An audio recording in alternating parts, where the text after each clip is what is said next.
ಹರೇ ಕೃಷ್ಣ. ನಮಸ್ತೆ ಸ್ನೇಹಿತರೆ, welcome back to my Shrihari Krupe YouTube channel. ಈ ಥರ ಒಂದು ಮೊಟ್ಟೆ ಮಸಾಲಾನ ಮಾಡ್ಕೊಂಡು ತಿಂದರೆ ನೀವು ಖಂಡಿತ ಇಷ್ಟಪಡ್ತೀರ ರೀ. ನಾವಂತೂ ಫಸ್ಟ್ ಟೈಮ್ ಇದನ್ನು ಟ್ರೈ ಮಾಡಿದ್ದು. ಎಷ್ಟು ಚೆನ್ನಾಗಿತ್ತು ಅಂತಂದರೆ ಅಷ್ಟು ಅಲ್ಟಿಮೇಟ್ ಆಗಿತ್ತು. ಹೇಗೆ ಮಾಡೋದು ಅಂತ ಬೇಗ ಒಂದು ವಿಡಿಯೋ ತೋರಿಸ್ತೀನಿ ಬನ್ನಿ.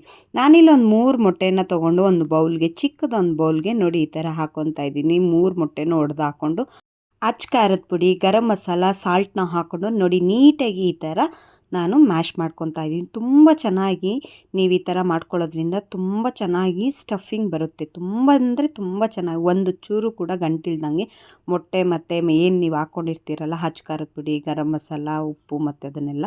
ನೆಕ್ಸ್ಟು ಒಂದು ಬೌಲ್ಗೆ ನೋಡಿ ಈ ಥರ ಆಯಿಲನ್ನು ನೀಟಾಗಿ ಸ್ಪ್ರಿಂಕಲ್ ಮಾಡ್ಕೊಳ್ಳಿ. ನೋಡಿ ಒಂದು ಬ್ರಷಲ್ಲಿ ಸ್ಪ್ರಿಂಕಲ್ ಮಾಡಿಕೊಂಡು ಮಾಡಿರೋ ಅಂಥ ಮೊಟ್ಟೆನ ನೀಟಾಗಿ ಅದಕ್ಕೆ ಹಾಕ್ಕೊಂಡು, ನಾನಿಲ್ಲಿ ಮೇಲೆ ಸ್ವಲ್ಪ ಆರಿಗ್ಯಾನ್ಸ್ನು ಕೂಡ ಈ ಥರ ಹಾಕ್ಕೊತಾ ಇದ್ದೀನಿ. ತುಂಬ ಚೆನ್ನಾಗಿತ್ತು, ಹಾಗಾಗಿ ಒಂಥರ ಸ್ಪೈಸಿ ಆಗಿರಲಿ ಅಂತ. ಇದನ್ನು ನೀವೇನು ಕೇಕ್ ಮಾಡ್ತೀರಾ ಆ ಥರ ಟೈಪಲ್ಲಿ ನೀವು ಇದನ್ನು ಬೇಕ್ ಮಾಡ್ಕೊಬೇಕು. ನೋಡಿ ಒಂದು 10 to 15 ಮಿನಿಟ್ಸ್ ಆದರೆ ಸಾಕು. ನೋಡಿ ಏರ್ ಔಟ್ ಆಗ್ದಲೇ ಇರೋ ಥರ ನೋಡಿ ನೀವು ನೋಡ್ತಾ ಇರ್ಬೋದು. ಎಷ್ಟು ಚೆನ್ನಾಗಿ ಅಂದರೆ ಅಷ್ಟು ಚೆನ್ನಾಗಿ ಒಂಥರ ಸಾಫ್ಟಾಗಿ ಸ್ಪಂಜಿಯಾಗಿ ಬಂದಿತ್ತು. ನೋಡಿ ಒಂದು 15 ನಿಮಿಷದೊಳಗಡೆ ಇದು ಬೆಂದ್ಕೊಂಡಿತ್ತು. ಈ ಥರ ನೋಡಾದಮೇಲೆ ನೋಡಿ ಸೈಡಲ್ಲೆಲ್ಲ ಆಯಿಲ್ ನೀವು ಆಲ್ರೆಡಿ ಹಾಕಿರ್ತೀರಲ್ಲ, ಹಾಗಾಗಿ ಬೇಗ ಬಂದ್ಬಿಡುತ್ತೆ. ನೋಡಿ ಒಂಥರ ಮೊಟ್ಟೆ ಮಸಾಲ ತುಂಬ ಚೆನ್ನಾಗಿರುತ್ತೆ. ನೋಡಿ ಕೇಕ್ ಟೈಪ್ ಇದೆ. ಇದನ್ನು ನಾನು ಈ ಥರ ನೀಟಾಗಿ ಸ್ಲೈಸಸ್ ಟೈಪ್ ಕಟ್ ಮಾಡ್ಕೊತಾ ಇದ್ದೀನಿ. ತುಂಬ ಅಂದರೆ ತುಂಬ ಚೆನ್ನಾಗಿತ್ತು. ನನ್ನ ಮಗಳು ಇದನ್ನೇ ಒಂದಷ್ಟು ತಿಂದ್ಬಿಟ್ಲು. ಮಮ್ಮಿ ಈ ಥರ ನೆಕ್ಸ್ಟ್ ಟೈಮ್ ಇನ್ನೊಂದು ಸತಿ ನನಗೆ ಮಾಡಿ ಬಾಕ್ಸ್ಗೆ ಹಾಕು, ತುಂಬ ಚೆನ್ನಾಗಿದೆ ಅಂತ.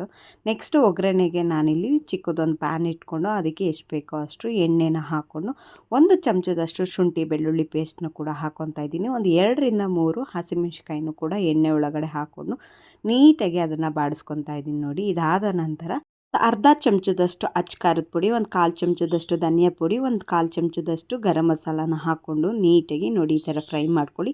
ಇದಾಗ್ತಿದ್ದ ಹಾಗೆ ಸಣ್ಣದಾಗಿ ಹಚ್ಚಿರುವಂಥ 2 ಈರುಳ್ಳಿ, ಮೀಡಿಯಮ್ ಸೈಜ್ ಆದ ಈರುಳ್ಳಿನ ಹಾಕ್ಕೊಂಡು ನೀಟಾಗಿ ಬಾಡಿಸ್ಕೊಳ್ಳಿ. ನೋಡಿ ಅದರಲ್ಲಿರೋವಂಥ ಹಸಿ ಸ್ಮೆಲ್ಲೆಲ್ಲ ಹೋಗೋವರೆಗೂ ಚೆನ್ನಾಗಿ ಬಾಡಿಸ್ಕೊತಾ ಇದ್ದೀನಿ. ಇದಾಗೆ ರುಚಿಗೆ ತಕ್ಕಷ್ಟು ಉಪ್ಪು ಕೂಡ ಹಾಕ್ಕೊಂಡ್ರೆ ಈರುಳ್ಳಿ ಬೇಗ ಬೇಯುತ್ತೆ. ಹಾಗಾಗಿ ನಾನು ಈರುಳ್ಳಿ ಯಾವಾಗ ಹಾಕ್ತೀನೋ ಆವಾಗಲೇ ನಾನು ಉಪ್ಪು ಕೂಡ ಹಾಕ್ಕೊಂಬಿಡ್ತೀನಿ, ಬೇಗ ಬೇಯುತ್ತೆ. ನೆಕ್ಸ್ಟು ಒಂದು ಮೀಡಿಯಮ್ ಸೈಜ್ ಆದ ಒಂದು ಟೊಮೊಟೊ ನಿಮಗೆ ನೋಡಿಕೊಂಡು ನಿಮ್ಮ ಕನ್ಸಿಸ್ಟೆನ್ಸಿ ನೋಡ್ಕೊಂಡು ಹಾಕ್ಕೊಳ್ಳಿ. ಒಂದು 2 ರಿಂದ 3 ನಿಮಿಷ ಬೇಯ್ತಿದ್ದ ಹಾಗೆ ನೋಡಿ ಮೊಟ್ಟೆ ಮಸಾಲ ನಿಮಗೆ ಚಪಾತಿ, ದೋಸೆ ಇಲ್ಲ ರೈಸು ಯಾವುದಕ್ಕೆ ಬೇಕೋ ಹಾಗೆ ನೀವು ನೋಡಿಕೊಂಡು ಒಂದು ಅರ್ಧ ಲೋಟದಷ್ಟು ನೀರನ್ನ ಹಾಕ್ಕೊಂಡು ಒಂದು 2 ರಿಂದ 3 ನಿಮಿಷ ಅದು ಕುದಿಬೇಕು.